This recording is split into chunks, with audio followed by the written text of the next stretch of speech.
Greetings, one and all. How are you doing? I trust you are doing well. My name is Asante-Armar, and you are tuned into Real Talk Reshaping Motherhood, brought to you by Power to Our Mothers Foundation Africa, and also our partner Speak Up and Empower. To find out more about Speak Up and Empower, please stay tuned. Speak Up and Empower is an organization dedicated towards education, social impact, and promotion, focused on building businesses, communities, relationships, and lives that allow us to create and share our dreams.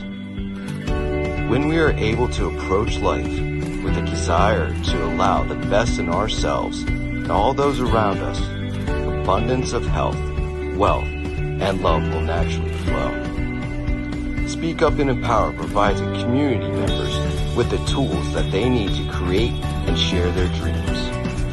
Authors of all forms, blogs, articles, magazines, books, copywriters, bloggers and publishers, and course providers. Retailers, speakers, whatever way you connect with the world, we provide you with the tools that you need to be seen and heard. We will guide you, educate you, and support you, and empower you to realize the passion and turn your dreams into reality.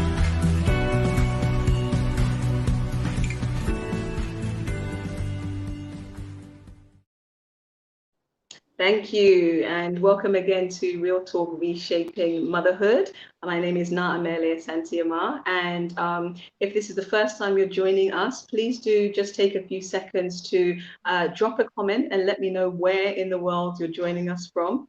And also, please do like, subscribe, follow whichever platform you are joining us from. Welcome. We have these live discussions to help us challenge our thinking, reshape our views on how we do motherhood in the modern day. And I'm really thrilled to be joined by my guest today, the lovely Mary Mumo, all the way from Kenya, who is a sexual and reproductive health advocate and also founder of Building Her Confidence Initiative. She's also a mother herself, and I'm really excited for you to meet her. So please do give Mary a warm virtual welcome. Welcome, Sister Mary. Thank you so much, Sister Angela. I'm so grateful and glad to be here. Wonderful. Thank you. Please, before we get straight into our topic today, we'll be looking at the stigma around being a young mother. Please do tell the audience, the viewers, a little bit about yourself, the work that you do, and your organization, Building Her Confidence Initiative. So yeah, I'm the founder and the chairperson, Build Her Confidence Initiative. It's led organization registered in Nairobi, Kenya. We advocate for sexual and reproductive health, and our major focus is on mental health, menstrual hygiene. We also build skills. We also advocate for contraceptives, especially for teenagers, and we also handle the teenage mothers through their journey. Fantastic. And how long have you been doing that, or how long since Building Her Confidence even got going? We founded the organization last year by October, but we registered it in December. So we usually say that we're 5 months old as at today. Oh, congratulations. Wow. And today as well. That's fantastic. Yeah. So I'm very thankful that you're joining me today, because we want to talk around or about this issue of the apparent stigma there is around mothers who are young, whether they're teenage, whether they're school age, or even if they're out of their teens, but the kind of stigma there is around being a mother, and I know a young mother. And I know you work supporting such women and young women.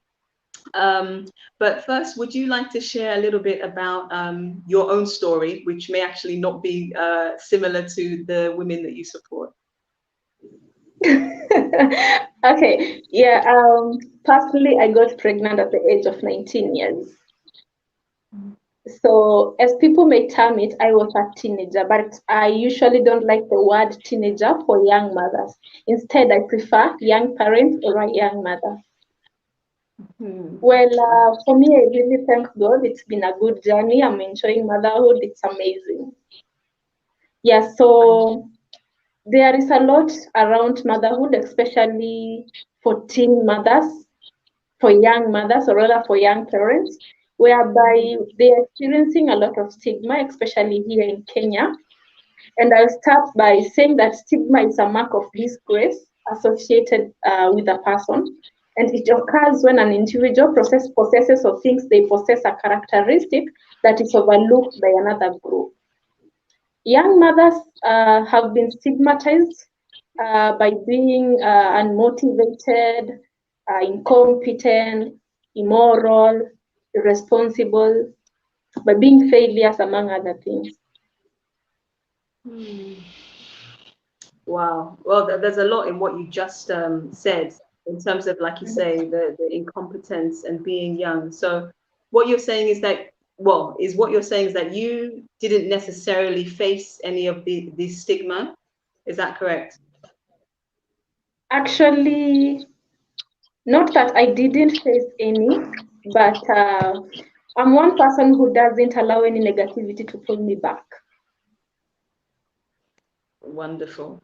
Of So course, you with my didn't. peers and everyone around me, it was not that easy, but I thank God that I managed to pull through. As I just said, I don't allow any negativity to pull me back. I'm one person, if I say, today I'm going to talk to Angela, doesn't matter if I know Angela or not, I'll go for it.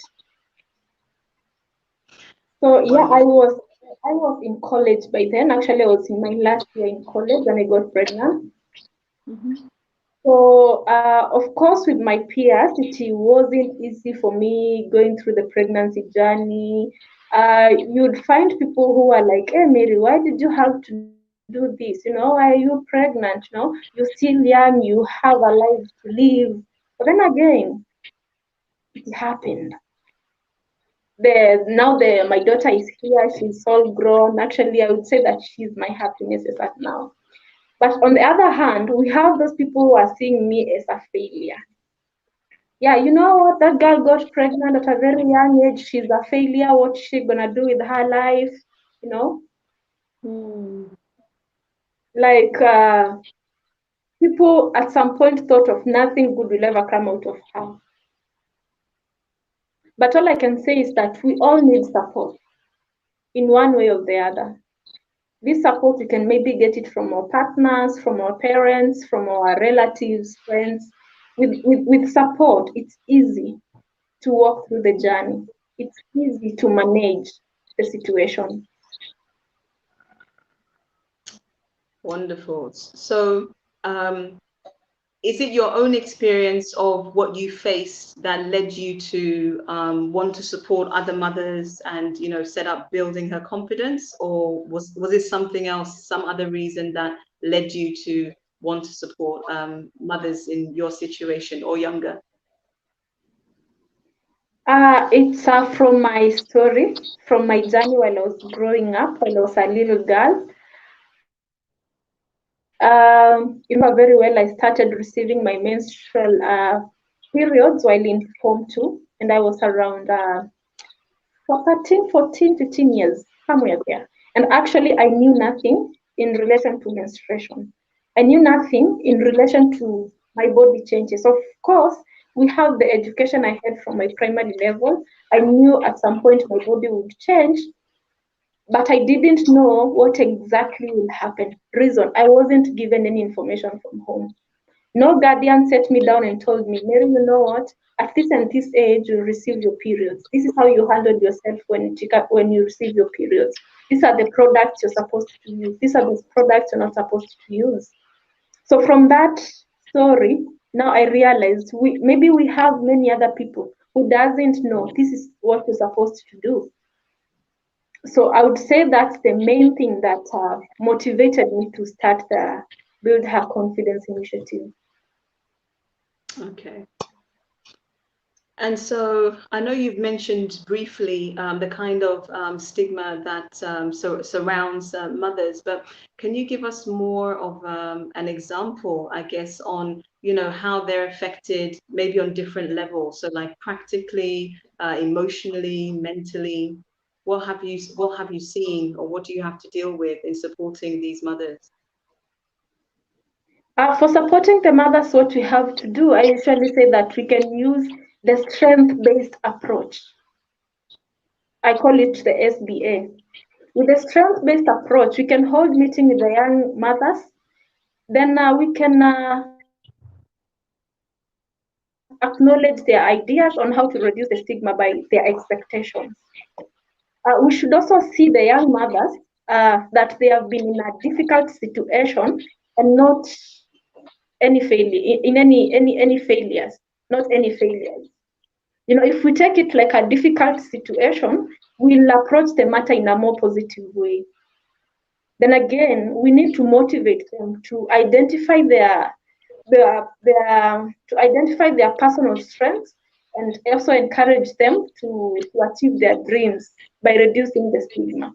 Because what's happening, especially here in Kenya, we have very young girls who are getting pregnant at the age of 15, 16, 17 years. And I would say that I was lucky when I got pregnant, I was in college. Them, they are in high school. These are people who are depending on their parents fully.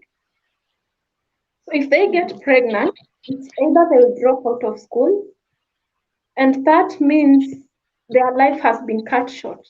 No education. Where are they going up to? Where will they end to? So you find that there is a lot which is going on there. This person, maybe their partner might disappear. That means they end up being single parents. They with their babies. And I think this is another situation which is now leading us to poverty. Yeah, so if we all approach the matter with SBA, that's with strength-based approach, that means we will tackle it in a more better way. Yeah. Okay. And I wonder, because I guess the support can be very or very varied. So, for instance, in supporting these women, is it to give them support directly, like you said, in terms of helping them identify their strengths, their strengths, their skills, their talents? To what extent do you get involved maybe with any dialogue with either the parents or their partners? Is that part of the support that you offer?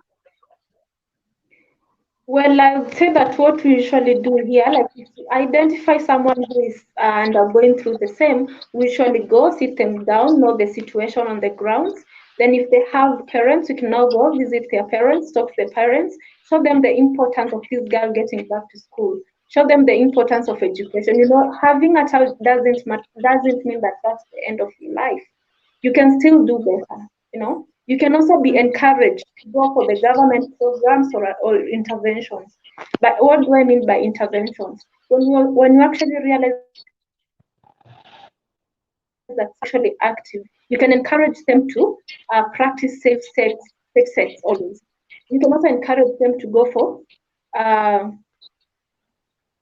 go for what do I call them? Sorry, contraceptives. Yeah, you can also encourage them to go for contraceptives. So there is a lot that you can do just to make sure that this doesn't come to an end. Because look at it this way: if someone is sexually active, they already have their first baby while in high school. That means if someone is sexually active, they'll do it again and again. So it's always good to direct them in the best way and just help them move to the next step of life. Okay. And yes, in terms of dealing with them at the stage that they're at, as in if by then they're already pregnant. And I mean, what kind of you said, I 100% agree with you that even when you get pregnant at that age, it doesn't mean the end of your life. But I guess at that age, to what extent are some of the mothers very emotionally challenged? You know, that how do they deal with it? That's now why our mental health advocacy comes in. You know, because yeah, you might find someone is very emotional on the matter. Look at it this way. If this is a girl who was in school and she's here, she's pregnant, definitely she'll get disturbed. One, she might have been stigmatized by the teachers. She might also have been stigmatized by their fellow students, or rather by her colleagues. So you find that it's hard for her to recollect herself back. So here, that's why when now we usually bring in therapists, they go through the therapical stage. Then after, if you just listen to them, if they are willing to go back to school, then you encourage them to. If they are willing maybe to start a business. Currently, we are introducing a program whereby we'll be teaching the young girls on how to make sanitary towels and even start a business with them. So actually, that's now what we at SBHC are working on. We should have started it like 2 months ago, but due to some challenges, then we're looking forward to starting it by the month of June. So just to help them stabilize, to help them do something, you know, they must also bring food on the table for their kids. In this case, they have to do everything, or rather whatever it takes for them to provide for their kids. Mm.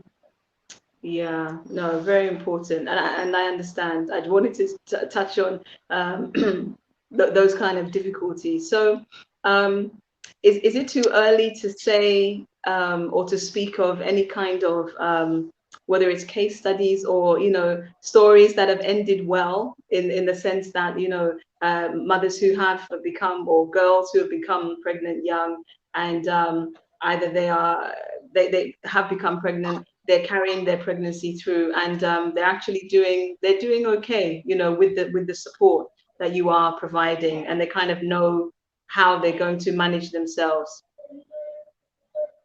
Well, basically, what mostly we're advocating for is that they just go back to school. You know, with the kind of education that they'll get from school, doesn't matter if you are starting a business for them or rather if you are teaching them something new to bring food on the table.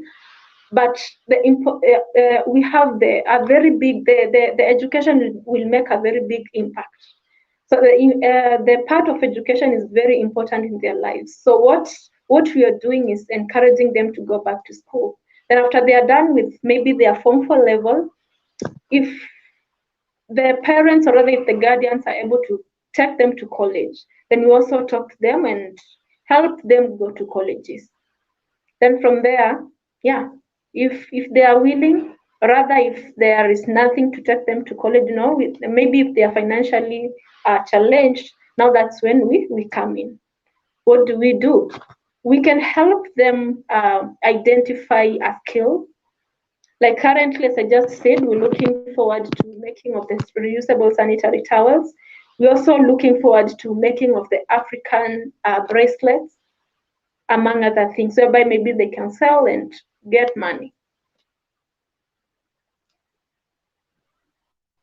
Yeah, no, that sounds promising. It may seem, I don't know, small to some people, but I imagine having such a life event at such a young age, it is important to even get support to work out the kind of the simple things or the basic things. And given the stigma you spoke of around, like stigmatization from the teachers, do you find that sometimes you have to even speak to the teachers, or you've not had to deal with that yet? There are times whereby we have to speak to the teachers. Like previously, sometime back there, you see, if girls get pregnant, they used to refuse going back to school. Why? They'll tell you such and such a teacher or so and so will not be comfortable while in their class. Why? The reason they'll give you is that the teacher will always say bad things, harsh things on them. So what do? We visit the school, talk to the teacher, try showing the teacher the importance of that girl being in school. Okay. And I really thank God that it's now okay, and it's something that has been adapted in our system. And like right now, it's okay for a girl to get a baby and get back to school. Right now, it looks okay. It looks normal, unlike before. Actually, right now they're even very comfortable. Like if a girl gets pregnant and gets a baby while in Form 2, she's very okay with going back to school. Reason, the stigma has reduced. Then Oh, again, okay. spaces like I would like to mention of a home here called this Small Heaven. What Small Heaven is doing, they're identifying those girls who got pregnant while in high school and taking them. It's like a safe home whereby they're offering education and providing other basic needs to the young moms. Well, it's definitely encouraging to hear that the stigmatization or stigma is reducing. Definitely, we want to go that way. But I hear you when you say that maybe with other approaches in terms of making sure if it's not already available, that the sex education and then the access to contraceptives are there. If it is something that inevitably you can't, you can't stop. You can't prevent from happening. So, like you say, it's safe sex. Well, actually, what also we advocate for is that schools introduce appropriate safe sex education or other appropriate sex education. You know, up there, while mentioning of the types of stigma that they are undergoing through, I mentioned of incompetence. These girls, at some point, they might involve themselves in the act of sex. I'm assuming maybe without knowing what the outcome is. But of course, the bigger, or rather the bigger percentage already knows what's the outcome of the same. Mm-hmm. So I feel like if we introduce safe sex education, or rather if we introduce appropriate sex education in schools, that will also help a lot. We're not in the times whereby your parents maybe doesn't want to talk to you about sex, doesn't want to talk to you about anything about your private part. No, there is a time we Africans were not even allowed to mention, or rather to call our body parts by their names. Personally, when I was a small girl, maybe in primary school, I couldn't use the word vagina. Like I was not Really? any comfortable saying that I have a vagina. Okay. Me, a Why? woman. Okay. Why? Now, even in the villages here, we have not even in the villages, even in the urban area, we have people who can't say comfortably. Rather, we have people who can't call their body parts as they should be. A girl won't be comfortable telling you that there is something happening around that area. She better call it a private part. Of course, we ladies, we have very many things. We have infections. We get a lot down there. And it becomes hard for people, especially the youth, to even visit a medical facility and explain themselves. Reason, they'll be seen like, okay, so what happened? You such a small girl. Like, it's not that friendly. But again, thanks to the government of Kenya, they introduced the youth-friendly clinics. Like we have one in our national hospital, that's Kenyatta, and we also advocating for more, for more facilities like that, whereby the youth will be very comfortable visiting them and talking about what they're experiencing. If it's a girl, to talk about what she's experiencing down there. And we also really need to embrace our bodies as women. if something is happening down there, we don't need to keep on saying something is happening around our private body parts. I'm looking forward to a time whereby my daughter or someone or rather any other human out here who is a lady will come and tell me, Mary, you know what? This is what's happening in my vagina. You know, calling a body part by itself. We are women, we are beautiful, and we are created in a very good way, and we are very unique. So yeah, we really need to appreciate ourselves. Absolutely, I agree. Absolutely, I agree. Sorry, I think there's feedback. Sorry, I think there's feedback.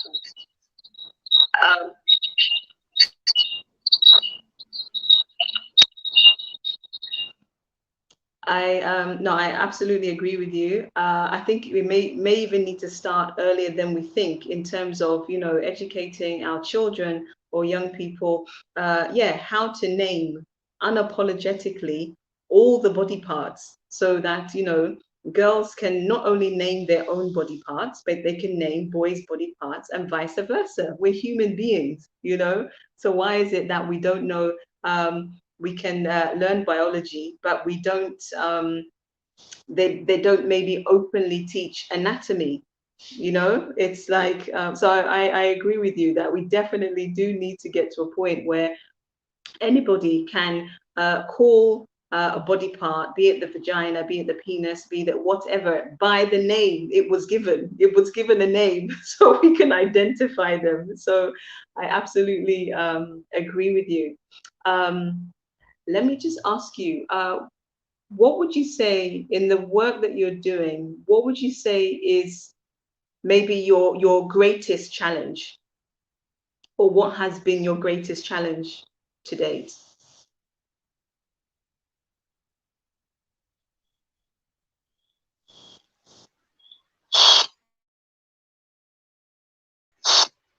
Now, our greatest challenge is that especially while dealing with the teen moms, some are not any ready to open up fully. So it needs time. At some point, we'll have to fight and fight and fight to really dig what's happening on the ground, especially when you want to help this girl to go back to school. So we really need time to really talk to them and make them explain to us what's happening. What do you want to do after this? Rather explaining to them that this is not the end of life. This is just a situation. It's not a mistake, you know. It's not a mistake, and you can still do better. You can still be the person you wanted to be. So some of the girls might hide, or rather shy away from explaining whatever thing it is to you. So I would say that that's one of the challenges that we're facing. Okay, thank you. Okay, yes. Thank you. Yes.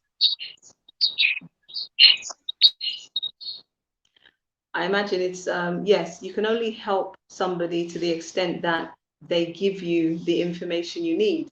Like when you go to the doctor, you know, you want some help, and it's like, but they can't diagnose you or assist if you don't give them all the information. So I understand that that would be challenging.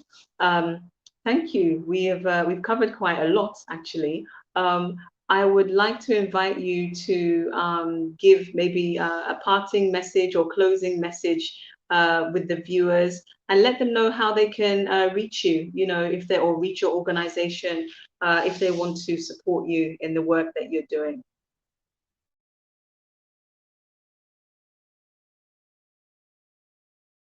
Giving me this platform, it's been amazing, and I really don't take it for granted. So if someone wants to reach us, we are on social media across board. Build Her Confidence Initiative. Our website is buildherconfidence.org. We are open for partnerships. We are open for Africa and abroad. So if someone wants to maybe work in Kenya under SRH, we are here.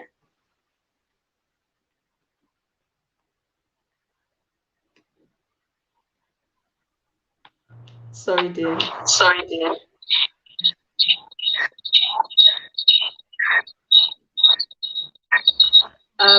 You're very welcome. You're very welcome. You're very welcome. Thank you. Whoops. Sorry, bear with us. Sorry, bear with us. Okay. Yes, you're very welcome joining me today. It's an interesting topic, and I'm fortunate that we're still speaking about it in this day and age, but I am very encouraged that at least where you are, you feel or you sense that the stigma is reducing. That's very important. So yeah, keep up the good work. As Mary said, to support the work that they're doing or find out more about Build Her Confidence, you can visit buildherconfidence.org and find out some more information there. And the same for social media. So thank you for watching us. If you're joining us live or on replay, if you're on replay, hashtag replay with your comments. And hope to see you again next week, same time, 5 p.m. GMT. I'm Asante-Armar. Take care for now. Thank you, Sister Mary.